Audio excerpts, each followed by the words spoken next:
you going to do? I don't know. I was actually just thinking, how do I start this? What up, bitches? We're at Computex. What up, bitches? We're at Computex. That's a great intro. So we're with the guys from Engadget. Hi, live stream. Faux live stream. Real life or Real faux live. life? Faux live. We're alive. Well, because it's not. It's a live stream. Well, because we have to move it because either this is like the middle of the night for you. You. You. That's it. We're going to do like flirty smiles now. Oh. Okay, so how many Computexes have you guys been to? This is my fourth Computex for me. As far as I know. This is the first time I've been here. Ooh, a newbie. Even bigger. Even bigger. I'm bigger than you. It's my first time I've been to Asia. Really? Yeah, I've never. What do you think? It's hot. Damn. And you're hot. wearing 2 shirts. This is a long story, and it involves stinky tofu. So yeah, that's why. It's a very Taiwan story. Yeah, it's a very Taiwan story. That all my nice clothes smell like that are cool and light smell like stinky tofu. Because Richard Lai had something to do with it? This time it was Andy, but same problem. So what about you? This is your 4th? Yeah, so busy, sweaty as always. Not as much exciting things as last time, I feel. But we're still only in the middle of the week, so probably That is true. sexy gems to find yet. Maybe it's like an M. Night Shyamalan version of Computex. Like at the end there's a twist, but everyone's really disappointed. Like, The wearable comes to life Yeah. and eats your wrist. it turns out we're not in Taiwan. We're in Chicago. You're going to be the most disappointed if that was true. Uh-oh. I mean, So- we saw the big Thor hammer PC, so that was fun. We weren't allowed to That was touch pretty good, that. yeah. Oh, really? I picked it up and laughed. And look, with it, No, there was a server rack with that, but there was actually a case Yeah. that had but you couldn't take the hammer was part of the case. You couldn't actually pick it up. Oh, no, so I saw a Hammer Thor PC where the PC was the hammer part. yeah, that's the same Oh, could you pick it up? Yeah, I picked it up. We are too nice. We are way too nice. There were rules. And then You a should man be came like- over and stood in front of it like this when we were there. I So just feel like I'm foreign. I don't understand. He was also foreign. Oh. He was a fellow white man. kind of get it past him. Yeah, there was just some guy, and I was like, and they just couldn't let me get away with it. Next time. Laughing and picking stuff up. I mean, that's probably our favorite things so far have been the ridiculous things: the Thor-shaped hammer PC, the Transformer-y PC that goes. Thing. Oh yeah, That was on the backside of one booth. Yeah. Yeah. One of It was at the booths, big Asus launch as well, briefly, and. Were you were at the Asus thing? Yeah, I was there. What'd you guys think of the Zen Watch 2? It's a Zen Watch 2. It's just. Smartwatches I've are got dumb. I've got my Apple Watch and I'm filled with huge regret about it, but I'm going to give it another 6 months. I mean, so I did 2 weeks with the Apple Watch, and to be honest with you, the thing that I missed the most was when I meet people, I'm like, oh, I can't send you my heartbeat later, in a Like really a creepy real way. Creep, yeah. It's best to do it after exercise, because then it's like, boom, boom, boom, boom, boom, boom, boom, boom, totally. like you're going to get murdered. And then you just smear a little like doodle message, send hell. Help me. That's what you missed. So what? So, of the show, what are the things? The things. There's nothing that's particularly thrilled me. Yeah, I don't know. It seems a particularly slow one. Even Intel seems kind of slow and quiet. Microsoft is happening now, but No, come on. Intel had Panther at the end of the press conference, right? They showed Panther. Thundercat? Panther Oh, the devices. Panther. Panther device. I mean, like, I don't know about you guys, but I didn't know their next code name was Panther. No, you can't. so you I'm can't follow that? a fussy shopper. Yeah, I guess I need. I mean, Robbie's just happy to be here. He's just. Yeah. Yeah. Glee. Full of it. Stinky tofu and everything. Stinky tofu and everything.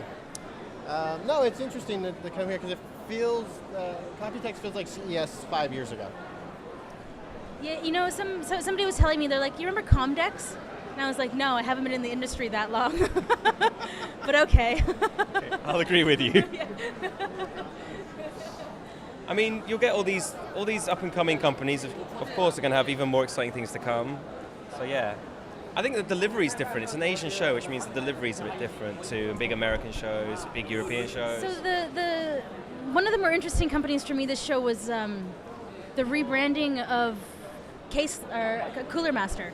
Oh, yeah. Right? I mean, like, it's kind of that aha moment for me when I was like, you know what? Like, the PC industry fundamentally is about DIY, and the maker movement is DIY. So of course they should come together. Like, and I think if Computex kind of has this moment where they try to be cool through maker, then that's a nice avenue to take down. I could see that. Yeah. And there's plenty of maybe 2 things with Raspberry Pis in it. Yeah. But not as many as you'd think you'd see. Yeah. More something decided. Like, this is what we're doing with this maker movement. Small, affordable PC. But I think that's part of the struggle of the Taiwanese industry is storytelling.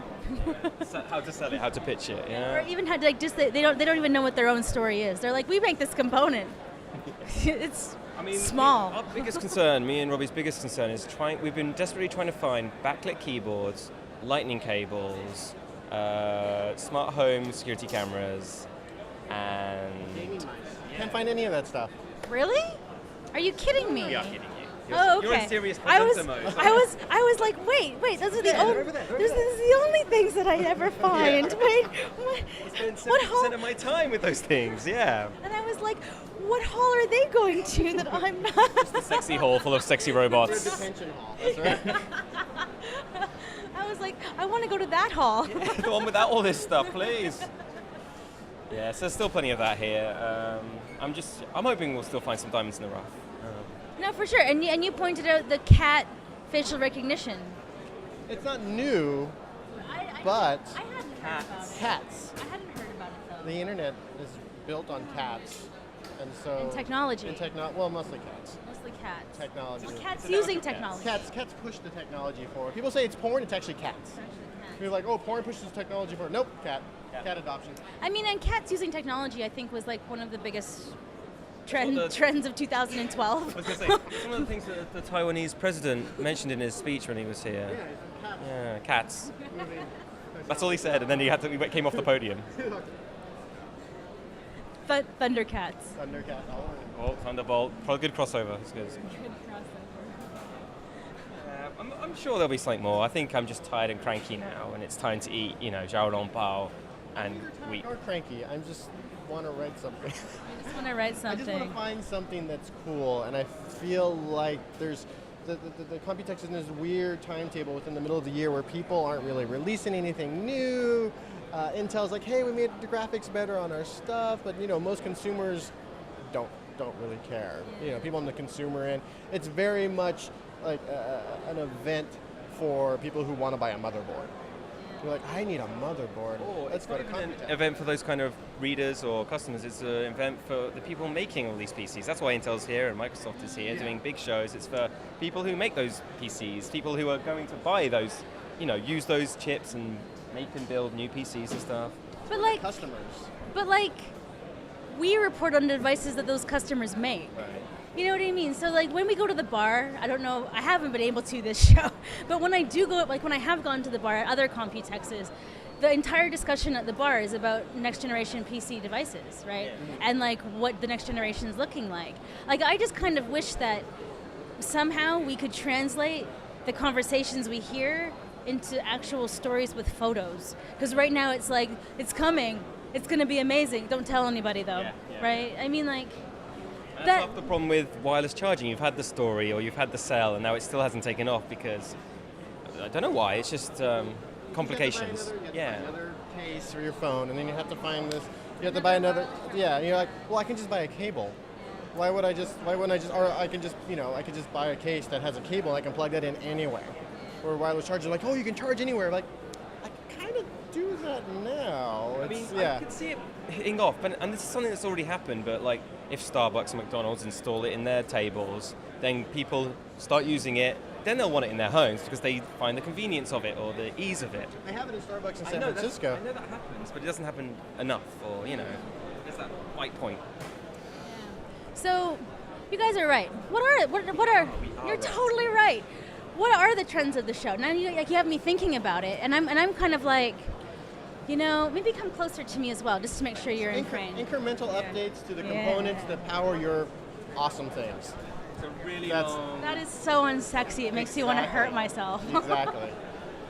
I think Richard Lai, another co-worker of ours, he mentioned that this show you've seen wireless charging all come together, and you've also seen USB-C. Yeah. My favorite thing of the show. Robbie already knows this. Yeah. No, My favorite I'm unsexy stoked. thing of the show. That also coming together, and now Thunderbolt is going to be USB-C. So this is the new. As you've had USB for like 20 years, this is that new version of that. Power. No, so data. here's my thing with USB-C. I'm totally on board, love it 100%, want to make out with it. But I don't understand the power structure and when things are data and The when they're overlap. fast Yeah, and yeah. like there's like I thought USB-C, it's going to be great. There's so many things about it, but there's so many different positions between like complications and like selling that to the consumer to be like, wait, but it's USB-C type blue shield. TBC, literally to be. Yeah. Right. So I mean, like that to me that still hasn't come together. I think that happens with all these techs, especially like ports and compatibility with ports, and wasn't it like the original Thunderbolt it copied the port from DVI out or something? Yeah, it did. Yeah, it was like one of those mini port out things. So it's happened before. I'm sure it'll fix itself. And old USB is very much compatible with USB 3.0 and USB-C. So yeah, I mean, getting everything smaller to me is a good thing. So I'm happy about that. Definitely. I just don't want all these hubs I'm going to have to buy. Yeah. No, it's true. There's going to be a lot of hubs in our future. That's the most USB-C thing I've found. USB-C? Yeah, USB-C. And Well, connectors. so many And connectors. Pass-through connectors, and like, well, you only have one port, and so you gotta get a pass-through, and yeah. And for us and for the hardcore tech group, they're like, oh, that's totally fine because it's the future and it's this, but the average, but the average consumer's like, why do I have to buy something to connect more than two things to my computer? Like, no, but it's the future. They're like, Don't like this future. Okay, so there was one interesting announcement that I wanted to get everyone's take on because I was at IDF Shenzhen with Richard Lai, and he comes up a lot. We'll have to get him on the stream. He's more height compatible, I think. I know. you should have a little picture of him we just walk around with on a stick. Hi. And so Richard and I were talking a lot about like this show and like some of the ones in Hong Kong, and about how budget PCs are going to be having, or budget tablets are going to be having their heyday again. Right. Like because Intel's got their X3 and like they have their Rock chip partnership, and then Qualcomm did something that I was like, Meh?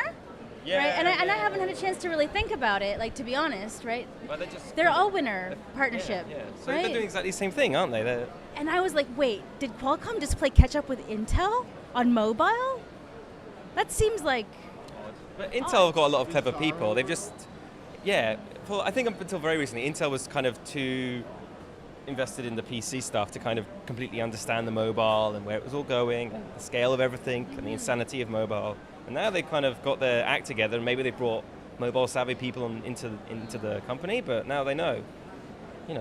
Lots of people are going to want cheap phones. Lots and lots of people are going to want cheap phones. So let's get another company in, do a bit of the heavy lifting, and make millions more.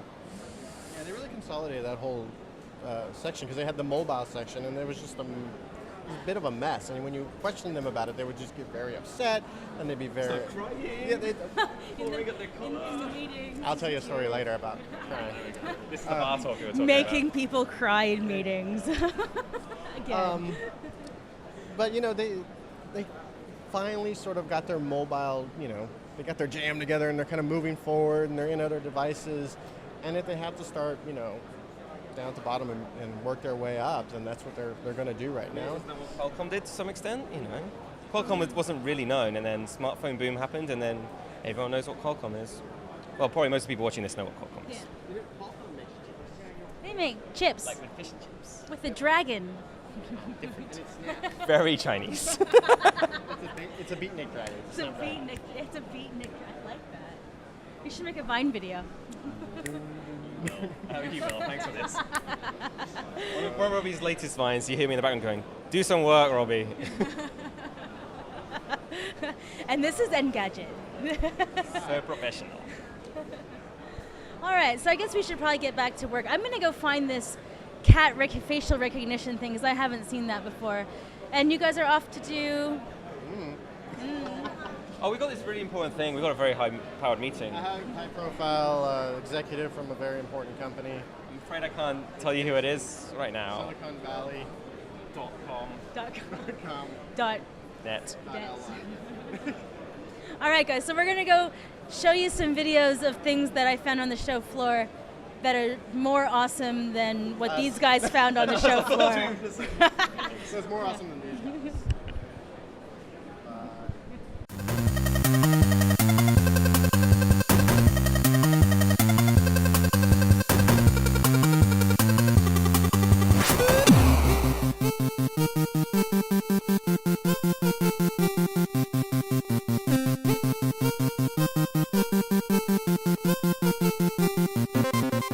15, and as you can hear, it's very loud around me. We're in Asia, and MSI is definitely trying to get your attention. But we're at Microsoft, and I'm going to show you the new HP Pavilion 10X2, which is the follow-up to the same name model from last year, but this one hasn't only been updated design-wise, but they've also put in the new Intel Atom Cherry Trail SoCs. This should be based on the X7 Z8700, which is the higher-end model. It's also in the Surface 3. I am not sure about that because the spec sheet doesn't really tell me about that, and HP hasn't released this yet.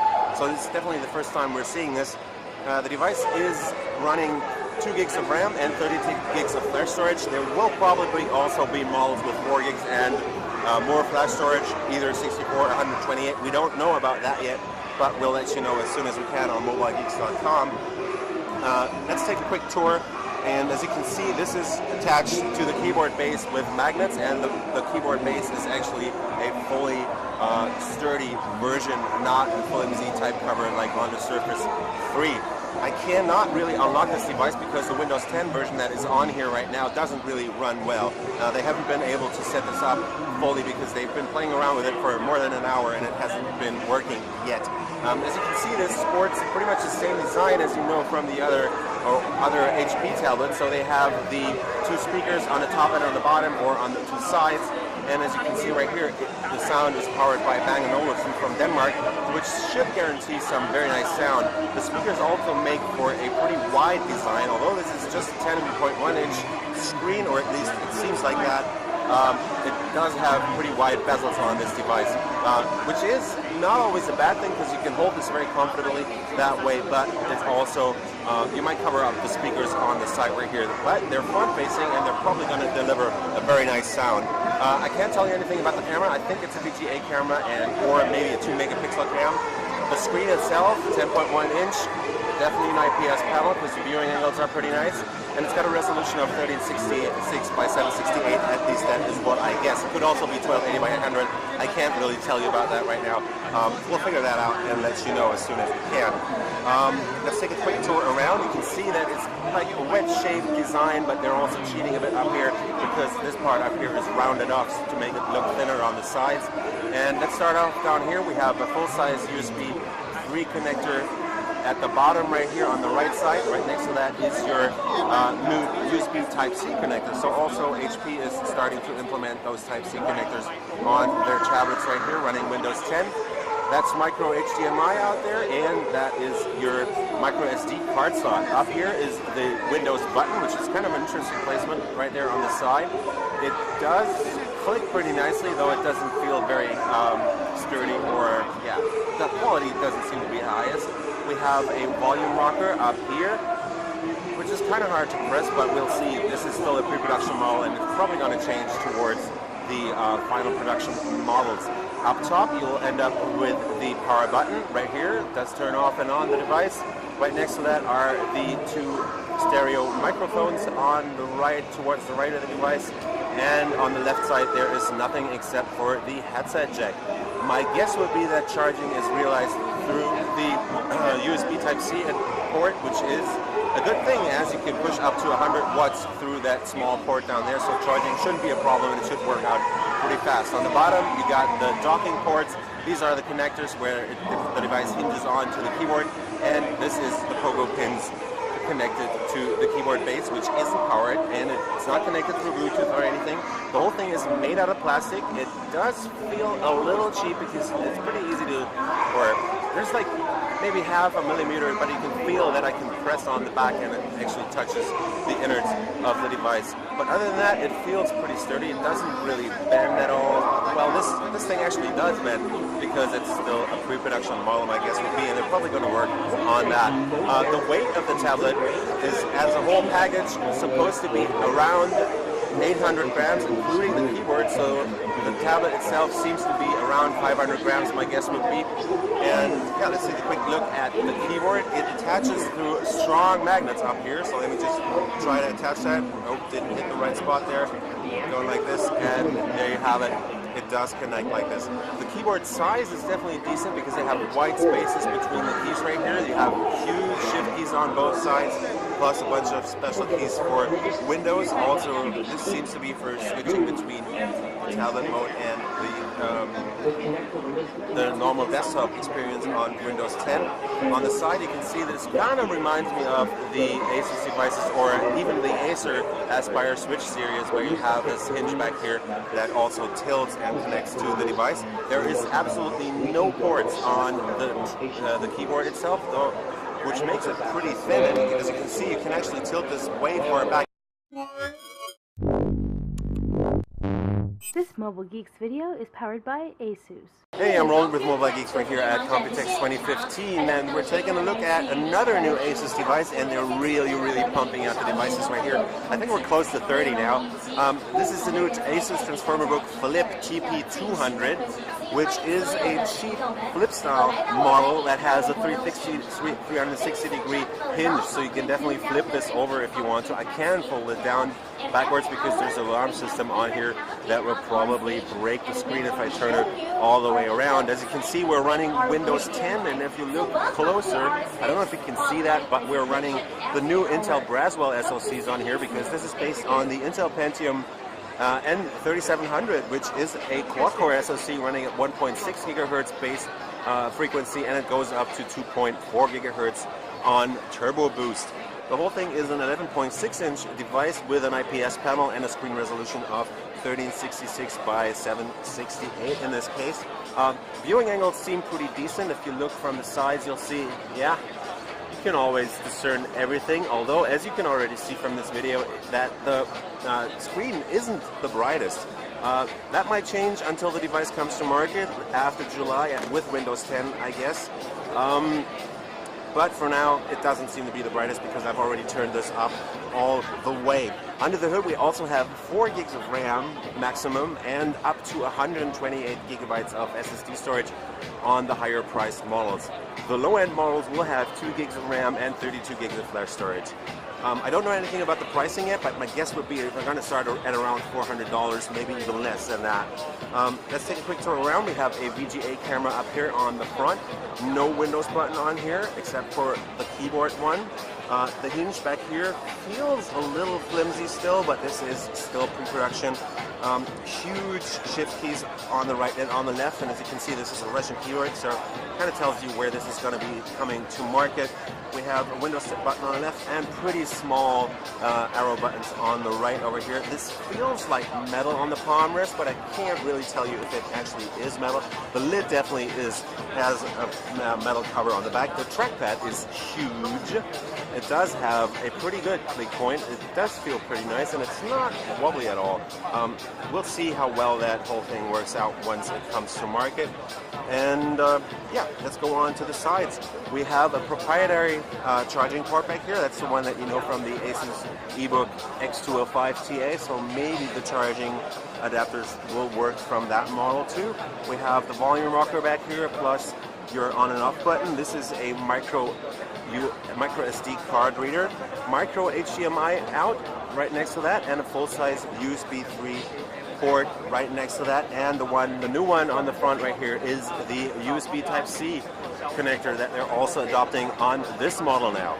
On the front, you'll end up with a bunch of LEDs. This is power, battery life, and the numlock right there. On the right side, you'll have the headset jack plus another USB 2.0 port, it seems, but still full-size USB, so nice to have two USB ports on this model with which you can connect this to peripherals. The whole thing weighs in at 1.2 gigabyte. The whole thing weighs in at 1.2 kilograms, and it is 18.45 millimeters thick. Looking at the top, you'll see, yep, this is definitely a thin aluminum cover right here, and there is no fan vents whatsoever because the new Braswell SoCs are definitely running fanless. We have two stereo speakers, though they're facing downward.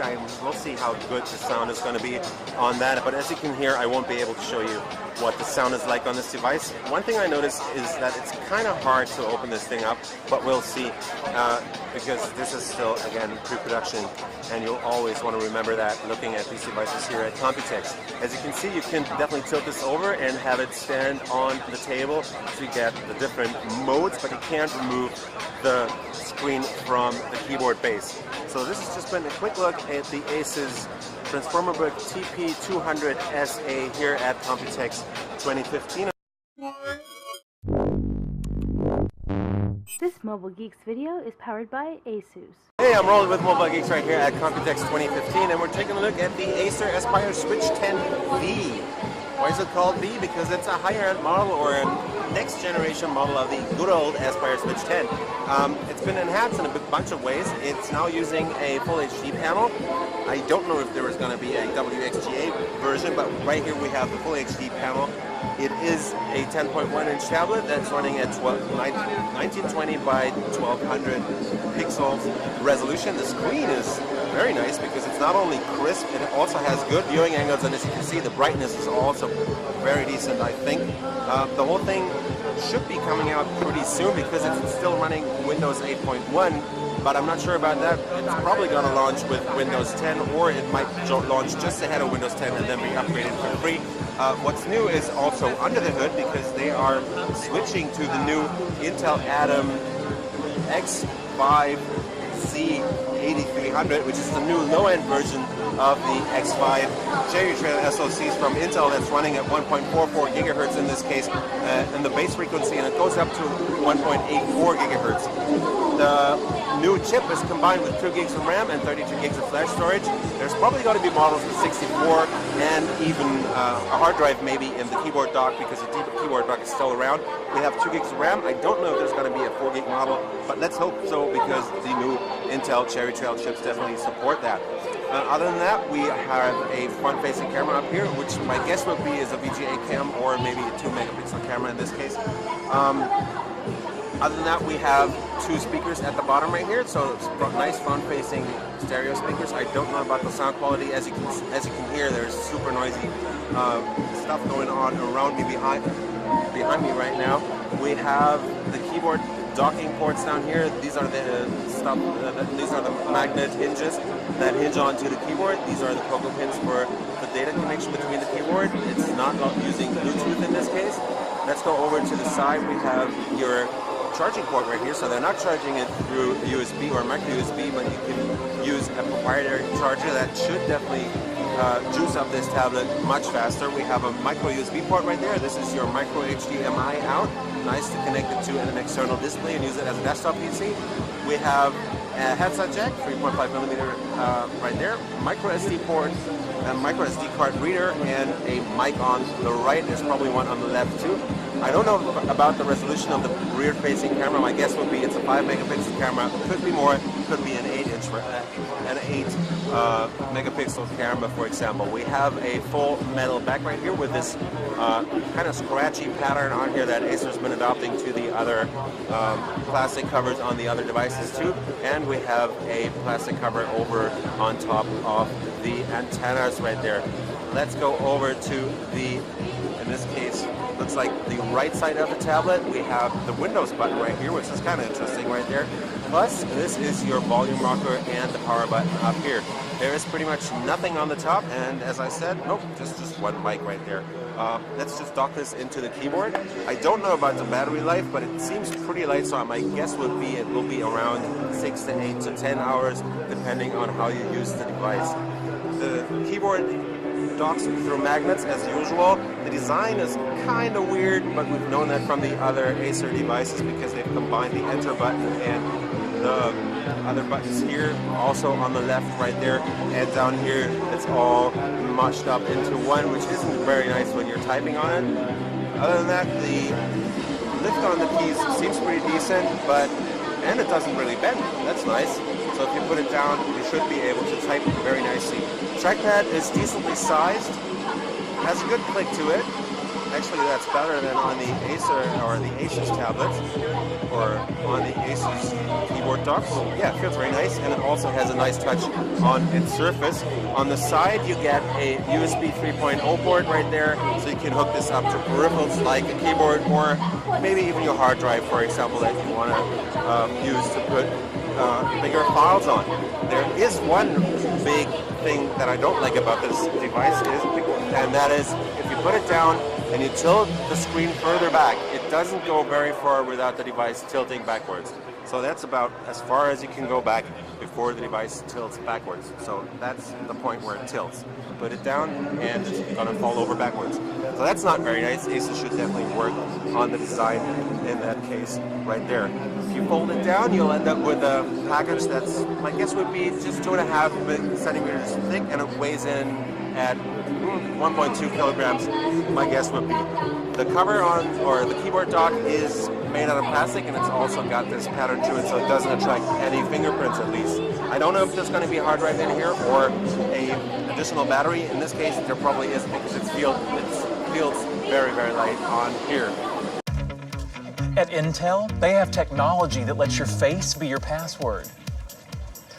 Oh, that is one secure password. Intel. This is where it all changes. You've got a password only a mother could love.